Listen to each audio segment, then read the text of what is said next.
Fuq l-istazzjon tar Radju Laburista f'dawn il-momenti straordinarji li pajjiżna qed jaffaċċja, Manuel Kuxkieri għażel li jindirizza l-imprenditori f'pajjiżna bil-kliem egoisti, bla rispett u nies li jeqirdu.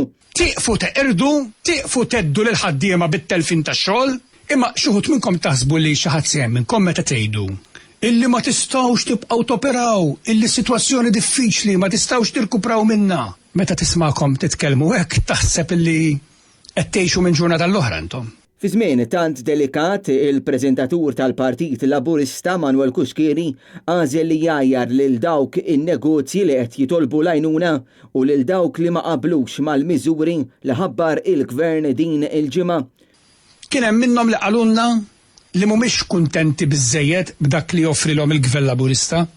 Xejn sorpriża, qatt ma kienu kuntenti u mhux se jkunu kuntenti issa. U għażel ukoll li jħeġġeġ lill-Gvern Laburista biex il-qudiem ma jinsiex min kienu n-negozji li qed jitolbu l-għajnuna. U issa għal-mument, f'dawn il-mumenti li jintażlu n-nies serji tal-affari tagħhom ġenerużi u egoisti, issa l-mument. Illum tajjeb li nieħdu nota bħala pajjiż u anke bħala gvern. Min huma dawk in-negozjanti kbar tajjeb li l-gvern għal meta nerġgħu nirritornaw għaż-żminijiet normali jieħu nota ta' min huma dawk illi ma jafux jispellu l-kelma ġenerożità. Tajjeb illi nieħdu nota.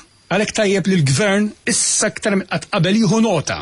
Min f'dawn iż-żminijiet partikulari qed jiddistakka ruħu mill-pajjiż u mill-ħaddiem.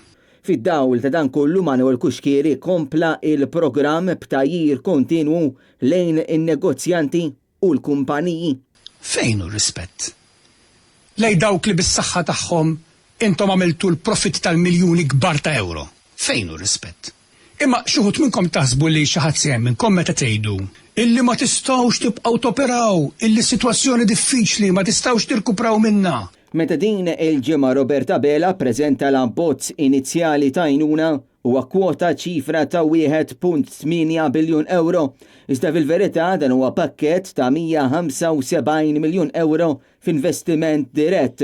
B'ħafna esperti sostnu li din iċ-ċifra lanqas biss tibda biex tindirizza il-problemi akuti illi hawn bħalissa fil-waqt li dawk li se jinħolqu aktar il-qudiem.